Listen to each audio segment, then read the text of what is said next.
I don't have any confidence in you. And if we start talking about the reasons that I lack confidence, we could start with you not just wanting to acknowledge some simple facts. Simple facts like the vast majority of the threats are coming from right-wing extremism. Welcome back to Congress Unpacked, the place where Congress gets unpacked, no filter, no fluff. Today's a firestorm. Representative Jasmine Crockett goes head-to-head with FBI Director Kash Patel. And trust me, she did not hold back. Let's get right to it. Crockett leads with a haymaker. You are the least qualified FBI director in the history of the Bureau. She doesn't hold back, pointing out that every other director had FBI experience, except Kash Patel.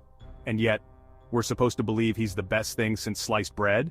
She wasn't asking, she was accusing. I definitely take issue with a number of decisions that Donald Trump makes, especially when it comes to the people that he decides to appoint to very important positions, including this one, because I did have to make sure that I wasn't going crazy. But when I say that you are the least qualified FBI director in the history of the FBI, that is real, because you are the only one that never even served with the FBI prior to joining, yet we are supposed to believe that That's you are false. the greatest thing since sliced bread. I didn't ask you a question.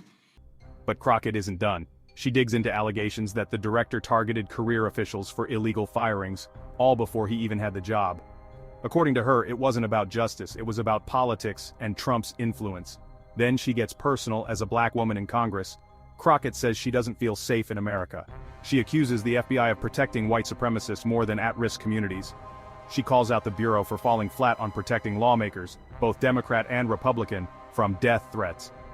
Now, what I want to go through is to talk about why you are a failure and why, honestly, we just need to tell you bye-bye. I know that you got a little upset and you put on your show for your boss because it seems like you're trying to save your job when it came to talking to Senator Booker yesterday. But let's go through some of your failures. So before you were even confirmed, and I think one of my colleague from Georgia, pointed out that you are already targeting career officials so that you could direct illegal firings. Mind you, these cases that you were so upset about, which are the ones tied to Trump, the cases came through his handpicked FBI director. And frankly, when people sit around and say things like, oh, you know, we're happy because now we feel safe. I don't know who feels safe in this country except for the white supremacists, because I specifically as a black woman definitely don't feel safe. And frankly, my colleagues have been real nice to you today, and I applaud them, but I don't have the same demeanor because I know that multiple colleagues on this side of the aisle have faced death threats. In fact, somebody tried to kill one of my colleagues. And frankly, I don't know if this FBI or under your leadership, if those people would have been caught. And if you're after sharp breakdowns like this, go ahead and hit subscribe, drop a like, and let me know what you think in the comments. Crockett doesn't let up. She names the elephant in the room. Most violent threats are coming from right-wing extremists. She details how even Republicans have faced death threats for not towing the party line. One lawmaker's wife was literally sleeping with a gun. I don't have any confidence in you. And if we start talking about the reasons that I lack confidence, we could start with you not just wanting to acknowledge some simple facts.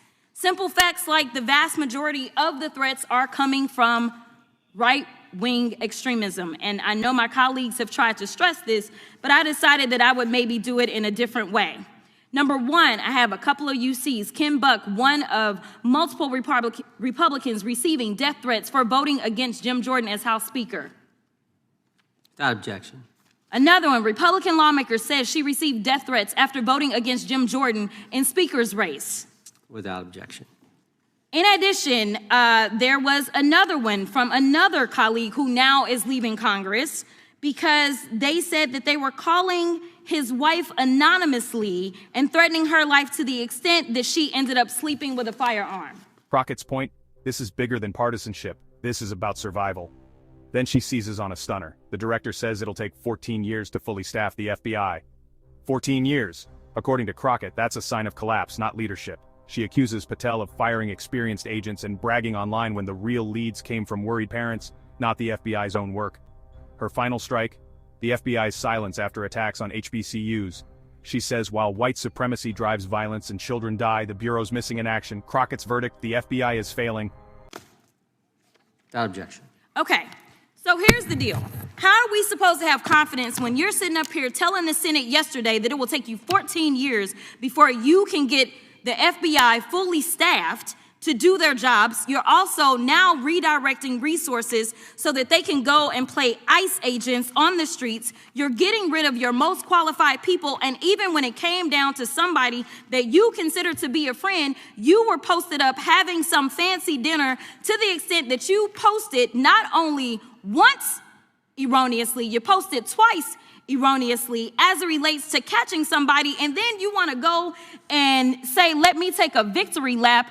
Because honestly, if it wasn't for parents deciding that they were going to turn in their child, it seems like y'all wouldn't have got there, even though he literally confessed online. So I'm confused about what it is that the FBI is doing except for trying to put on a show for the apprentice or whatever you want to call him.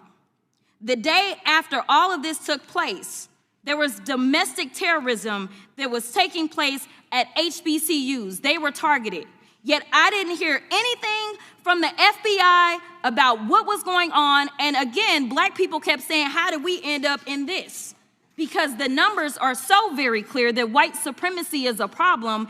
And honestly, I've not heard anything out of you today that makes me believe that you're going to do anything about the white supremacy problem. The one that is leading to children being killed, children being shot, as well as members of their community as they're worshiping in their churches. So is she right?